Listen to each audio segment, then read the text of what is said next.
तो स्वागत है आपका आज के लेसन में। चैप्टर का नाम है हीरोन्स फॉर्मूला। ओवरऑल चैप्टर 10 है ये। तो आई होप कि आप जो है किसी भी ट्रेंगल का एरिया निकालना जानते होंगे। अगर किसी भी ट्रेंगल का एरिया निकालना जानते हैं ना, तो हीरोन्स फॉर्मूला की जरूरत नहीं पड़ती। एक्चुअल में आप जानते हैं half into base into height, है ना। वो कौन सा फॉर्मूला होता है? वो किसी राइट एंगल ट्रेंगल का, है ना, एरिया निकालने का फॉर्मूला होता है कि हमें हाइट पता हो और बेस पता हो, तो होता है half base into height, right. अगर इसके अलावा बाकी ट्रेंगल आ गया तो आप उसका एरिया निकालने में, है ना, मुश्किल फेस करोगे। ऐसा क्यों? क्योंकि उसके लिए फॉर्मूला जो लगाओगे वो होता है हमारा क्या? हीरोन्स फॉर्मूला, जो कि आज हम पढ़ने वाले हैं। एग्जाम्पल के तौर पे अगर हम इक्विलेटरल ट्रेंगल की बात करें तो उसका भी अगर आपने फॉर्मूला पढ़ा हो तो √3/4 a² जो फॉर्मूला आया ना, वो भी यही हीरोन्स फॉर्मूला से ही आता है। ठीक है, तो आखिर हीरोन्स फॉर्मूला होता क्या है, चलो स्टार्ट करते हैं। तो आप ये देख सकते हो, ये हीरोन साहब हैं, कब हुए थे पैदा? 10 AD से लेकर 75 AD तक, है ना, इनका काल है। आगे बढ़ते हैं, हीरोन्स फॉर्मूला आखिर होता क्या है समझते हैं। मान लो हमारे पास एक ट्रेंगल है। ट्रेंगल के तीनों साइड हैं ए बी सी। ठीक है, नाम दे देते हैं इसका ए बी और सी। वर्टिसेस हैं ए बी सी और साइड का लेंथ है स्मॉल ए स्मॉल बी स्मॉल सी। तो इसका अगर हम सेमी पेरीमीटर देखें, पेरीमीटर क्या होता है? Sum of all side. Semi का मतलब आधा, तो उन सबका आधा मतलब बाई 2। तो ये हो गया हमारा एस, जिसको हम सेमी पेरीमीटर बोलते हैं। तो एरिया ऑफ ट्रेंगल का फॉर्मूला ये ऊपर जो दिया है ना, ये हो जाता है। देखो कितना आसान है कि नहीं। इसी फॉर्मूले को लगा के आप कोई भी ट्रेंगल हुआ जिसके तीनों साइड पता हो ना, तो उसका एरिया कैलकुलेट कर सकते हो। बस इतना ही फॉर्मूला है ना। पूरा चैप्टर इतना ही है और कुछ है ही नहीं पूरे चैप्टर में। ये छोटे छोटे एग्जाम्पल आपको मालूम ही होगा, है ना, तो आराम से बाद में देख लेना। फिलहाल के लिए हम ज़्यादा इंटरेस्टेड हैं किसमें? एक्सरसाइज में। क्यों? क्योंकि वही आपको दिक्कत करता है ना। बाकी एग्जाम्पल तो आप एक बार अच्छे से लगा भी सकते हो। और वैसे भी टोटल कितने 6 ही क्वेश्चन है और केवल एक ही एक्सरसाइज है, तो सोचो कितना ज़्यादा आसान चैप्टर है ना। ओके, पहला ये रहा क्वेश्चन आपके सामने। बोल रहा है एक traffic signal board indicating school ahead, उस पर क्या लिखा है? School ahead. ठीक, कैसा है? ट्रेंगुलर है। Okay, is an equilateral triangle. Equilateral है मतलब तीनों साइड क्या होगा? सेम होगा। With side A find the area of a signal board using Heron's formula if its perimeter is 180 centimetre. Perimeter याद कीजिए क्या होता है? Sum of all side. तो ए प्लस ए करोगे तो 180 सेंटीमीटर आएगा, है ना। तो यहाँ से ए की वैल्यू आ गई एवरीबॉडी 60। क्यों? क्योंकि 180 डिवाइड बाई 3 करेंगे तो 60 सेंटीमीटर आ जाएगा। सो याद कीजिए एस मैंने बताया था सेमी पेरीमीटर क्या होता है? Sum of all side divided by 2। तो sum of all side already 180 दिया है, डिवाइड बाई 2 किया तो क्या आ गया? 90, है ना। तो एरिया का फॉर्मूला हम जानते हैं क्या होता है? Under root S, S minus A, S minus B, S minus C. अच्छा, यहाँ से हम फॉर्मूला भी डिराइव कर लेते हैं। ठीक है, अब ध्यान से समझिएगा फॉर्मूला कैसे डिराइव करेंगे। कि हमें मालूम है कि एस की वैल्यू है क्या? 3a/2। कितना? 3a/2। और ए बी सी तीनों इक्वल है, एक इक्वल, तो वैल्यू रख देते हैं 3a/2 minus A, 3a/2 minus A, and then 3a/2 minus A. क्यों? क्योंकि तीनों साइड एक इक्वल है ना। अब इसको फर्दर सिंप्लीफाई करते हैं। ठीक है, ये देखो ध्यान से समझना। ये हो गया 3a/2 और इस अंदर सब सिंप्लीफाई करेंगे एलसीएम लेकर, तो a/2 आएगा। अब मेरे को बात बताओ, नीचे 2 कितनी बार आ रहा है? आप कहोगे 4 बार, तो बाहर कितनी बार निकलेगा? 2 बार। क्यों? क्योंकि स्क्वायर रूट में, है ना, नीचे टोटल 16 हो गया, उसका स्क्वायर रूट 4 होता है, तो इसलिए नीचे 2 इंटू 2 4 आया। अब ऊपर देखो ए कितनी बार है? 1 2 3 4 बार, तो बाहर कितनी बार निकलेगा? 2 बार, तो ए इंटू ए हो गया। और जो 3 है वो बच गया रूट के अंदर, इसलिए उसको √3 निकले लिखेंगे। तो ओवरऑल फॉर्मूला बन गया √3/4a²। तो ये होता है formula for area of an equilateral triangle having side A. I hope यहाँ तक आपको क्लियर हो। अब इस क्वेश्चन को सॉल्व करने का सिंपली आपको ए की वैल्यू उठा के रख देनी है। कितना? 60 इंटू 60। तो जो आंसर आएगा वो सेंटीमीटर स्क्वायर में आएगा। ऐसा क्यों? क्योंकि साइड ए जो है सेंटीमीटर में था। तो देखो ए गया यहाँ पे 15, 15 छक्का 90, तो 900√3 सेंटीमीटर स्क्वायर। अब चाहो तो इसको आप फर्दर सॉल्व कर सकते हो। क्यों? क्योंकि √3 की वैल्यू होती है 1.732, है ना। तो इसको भी आप सॉल्व कर सकते हो। कितना? 9 दूनी 18, 27 28, 9 63 65, 6 9 15। ठीक, तो 58.8 सेंटीमीटर स्क्वायर का फाइनल आंसर आएगा इस क्वेश्चन का। ओके, चलो वो दूसरे क्वेश्चन पे आ जाते हैं। बोल रहा कि दूसरा क्वेश्चन क्या बोल रहा, एक बार मिटा लेते हैं फिर आराम से देखते हैं, डोंट वरी, आराम से करते हैं, छोटा सा ही तो चैप्टर है कि नहीं। ओके एवरीबॉडी, सो ये रहा आपके सामने दूसरा क्वेश्चन। बोल रहा कि एक triangular side wall of a flyover have been used for advertisement, ठीक है। The sides of the walls are इतना 122, 22 और 120 है ना। The advertisement yield an earning of 5,000 per metre square per year, एक साल में 1 मीटर स्क्वायर पे 5,000 रुपये कमाता है। A company had one of it's wall for 3 month, है ना, एक चौथाई। How much rent did it पे, ठीक है। पहले हम एक काम करेंगे, एरिया निकाल लेंगे। कैसे निकालेंगे, हीरोन्स फॉर्मूला से। तो हीरोन्स फॉर्मूला के लिए हमें एस चाहिए, क्या होता है, ए प्लस बी प्लस सी, और ए बी सी क्या है, 122, 22 और 120, ठीक है। बाई 2 कर देंगे, ये मान लो ए हो गया और ये बी हो गया और ये सी हो गया, ठीक है। चलो इन सबको प्लस करो तो एक एक दो, बाई दूनी 44, 20 64, 264 डिवाइडेड बाई 2 आ गया 132, ठीक है। अच्छा एरिया निकालते हैं, फॉर्मूला लगा देते हैं, S, S minus A, S minus B, S minus C, ठीक है। अब यहाँ पे क्या करेंगे, वैल्यू उठा के पुट कर देंगे, चलो कर ही देते हैं। ये हो जाएगा अंडर रूट 132, और 132 में से 122 गया क्योंकि एक की वैल्यू 122 है तो 10 हो गया, इंटू 122 गया तो 110 हो गया, इंटू फिर तीसरा क्या था 120 था, तो 32 में से 120 गया और ये बच गया 12। अब ध्यान से समझिए कि क्या इसको पूरा अंडर मल्टीप्लाई करके फिर स्क्वायर रूट लेंगे, नहीं, वो बेवकूफ़ी होगा। क्यों, क्योंकि 132 को लिख सकते हैं 11 इंटू 12, बाकी ये हो गया 1100 और ये हो गया 12। अब देखो ध्यान से, 2 जीरो है तो बाहर कितना निकलेगा, 1 जीरो। यहाँ पे 11 कितनी बार है, 2 बार, तो बाहर 1 बार निकलेगा। फिर 12 कितनी बार है, 2 बार, तो बाहर कितनी बार निकलेगा, 1 बार। 12 इंटू 11 करने पे 132 आता है, और ये बाहर जीरो है तो 132 मीटर स्क्वायर हो जाएगा, ठीक।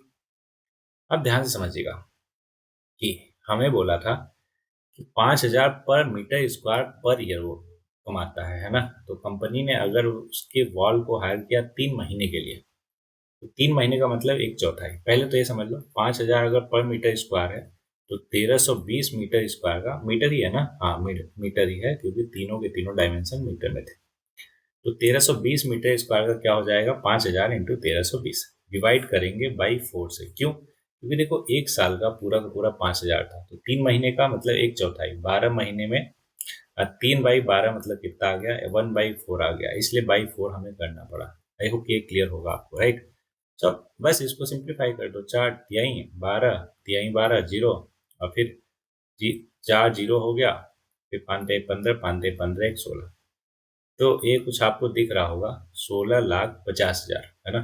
इतना पैसा होगा उसको देना पड़ेगा 3 महीने के लिए।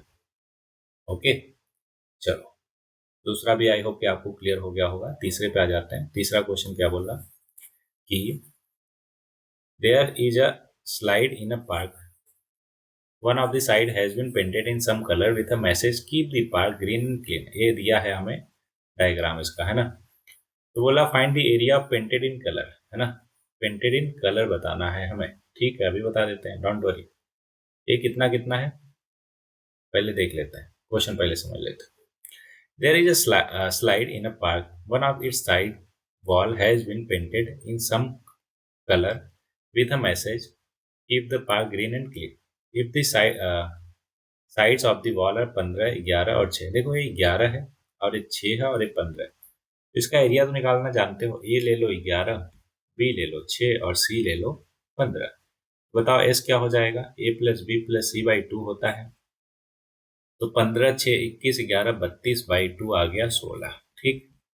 अब फॉर्मूला हम लगा देंगे तो एरिया हो जाएगा अंडर वुड एस, एस कितना 16 इंटू 16 माइनस 11, फिर 16 माइनस 10, सॉरी 6, फिर 16 माइनस 15, ठीक है। अब देखो ये कितना आ जाएगा, 16 इंटू 5 इंटू 10 इंटू 1। अब 16 पंजे 80 इंटू 10 800, ये हो गया रूट 800। 800 का स्क्वायर रूट क्या होगा, 4, देखो इसको लिख सकते हैं 2 इंटू 400, और 400 का स्क्वायर रूट होता है 20 रूट टू होता है अप्रॉक्सीमेट 1.41, तो मल्टीप्लाई कर दिया तो यह आ जाएगा 28.20 मीटर स्क्वायर, तो ये इसका एरिया आ जाएगा। आई होप ये भी क्वेश्चन आपको बहुत अच्छे से क्लियर होगा। Next question. अच्छा, आई होप कि इसी पे मैं कर दे रहा हूँ, व्हाइट बोर्ड नहीं यूज कर रहा, तो आपको सारा कुछ समझ में आ रहा होगा। ऐसा ना हो कि होच पोच हो जाए, है ना। आप चाहो तो वीडियो को पॉज करके इवन बैकवर्ड जाके भी चीजें देख सकते हो। ठीक है, ओके। एक बार कमेंट में बता देना कि अच्छे से समझ आ रहा है यहीं पे, है ना। अदरवाइज मैं व्हाइट बोर्ड पे प्रॉपर, है ना, स्टेप बाय स्टेप करके दिखाऊँ आपको। ठीक, चलो क्वेश्चन नंबर चौथा। वैसे भी आप समझदार इंसान हो, इसलिए मैं यहीं भी बता देता हूँ कि आप समझ जाओगे। अगर नहीं समझते हो, कोई दिक्कत होता है तो बताओ ना, उसको सोल्यूशन ढूंढेंगे, निकालेंगे। ठीक, चलो चौथा क्वेश्चन ये रहा आपके सामने। बोला find the area of a triangle two sides of which are 18 centimetre और 10 centimetre and the perimeter is इतना। मतलब बोल रहा है कि ए की वैल्यू 18 सेंटीमीटर है और बी है 10 सेंटीमीटर और पेरीमीटर मतलब ए प्लस बी प्लस सी है 42। तो एक बात बताओ, अगर ए प्लस बी प्लस सी पता है तो इसमें रख दो तो सी की वैल्यू आ जाएगी कितना, 18 10 28 और 42 में से 28 गया 14, तो सी की वैल्यू आ गई 14। तो ए बी सी तीनों पता चल गया। एस की वैल्यू होती है A plus B plus C by to.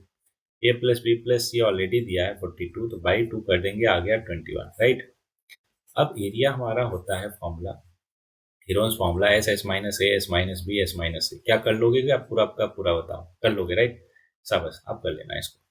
पांचवा क्वेश्चन बोला कि sides of a triangle are in the ratio of इतना और पेरीमीटर है 540 सेंटीमीटर, फाइंड इट्स एरिया। देखो कितना आसान। मान लेते हैं कि पहले थोड़ा सा क्लीन कर देता हूँ, मिटा देता हूँ, है ना, फिर उसको शुरू करते हैं पांचवें क्वेश्चन को सॉल्व करना। ठीक है, ओके ओके ओके, मिटा ही रहा बस। सो एवरीबॉडी, बोल रहा रेक्टेंगल के रेशियो कितना है, 12 17 25। एक बार बताओ, अगर रेशियो है 12 17 और 25, तो हम क्या मान सकते हैं क्या कि ए की वैल्यू 12x होगा, बी की वैल्यू 17x और सी की वैल्यू हुआ 25x। ठीक है, अब उसका पेरीमीटर है 540। हमें पता है पेरीमीटर होता है ए प्लस बी प्लस सी, क्या पेरीमीटर।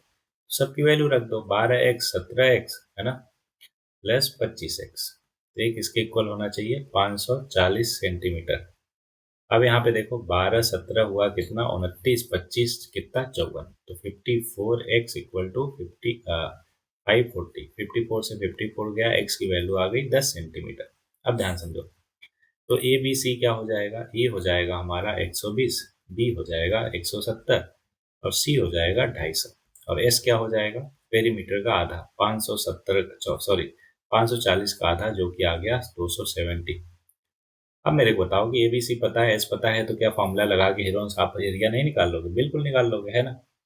तो उसको मैं आप पे छोड़ता हूँ कि थोड़ा आपकी भी तो प्रैक्टिस होनी चाहिए। अगला नेक्स्ट क्वेश्चन है, an isosceles triangle has a perimeter 30 centimetre और ईच ऑफ इक्वल साइड है 12। तो बताओ कि अगर इक्वल साइड ए और बी मान लेते हैं तो ए है 12, बी भी है 12 सेंटीमीटर, तो सी क्या होगा। तो सी के लिए पता है कि 12 प्लस सी पेरीमीटर के इक्वल होना चाहिए 30, तो सी की वैल्यू आ गई 6। अब ए बी सी पता चल गया और एस कितना होता है, पेरीमीटर का आधा कितना आ गया 15। फिर से वही बात कि ए बी सी पता है और सेमी पेरीमीटर एस पता है, तो क्या इसका एरिया नहीं निकाल लोगे, क्या कहोगे सर बहुत आसान है, एकदम निकाल लेंगे। सो एवरीबॉडी, इस तरीके से हमने टोटल 6 क्वेश्चन थे पहले एक्सरसाइज में। हाँ, मतलब एक ही एक्सरसाइज है तो उसी एक्सरसाइज में वो सारे के सारे हमने कर लिए।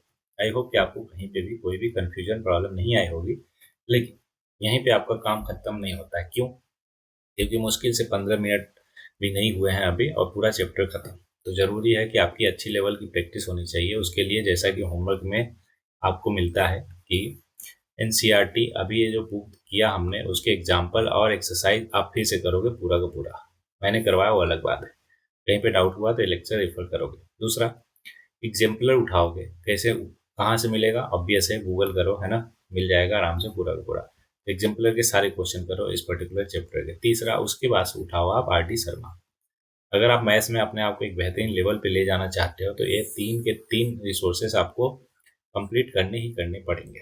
ठीक है, क्यों, क्योंकि प्रैक्टिस मेक्स वन परफेक्ट। तो आपको अगर परफेक्ट बनना है, बेहतरीन बनना है मैथ्स में, तो जो मैं ये रिकमेंड कर रहा हूँ आपको ना, बिल्कुल करना है। और आप बिल्कुल डरो मत, चाहे कॉन्सेप्ट हुआ चाहे क्वेश्चन हुआ, उस अगर दिक्कत कहीं पे आती है तो आप पूछो ना, डिस्कस करो, है ना, सारे आपके डाउट्स क्लियर होंगे। लेकिन आपको एक बेहतरीन पोजीशन पे पहुंचना है, किसमें, मैथ्स में। इसी पर्पज से ये पर्टिकुलर चैनल है आपके लिए। ओके, चलो, तो इस पर्टिकुलर लेक्चर में बस इतना ही। मिलते हैं किसी नए लेक्चर में। तब तक के लिए प्रैक्टिस करते रहिए, है ना, और पढ़ते रहिए और आगे बढ़ते रहिए।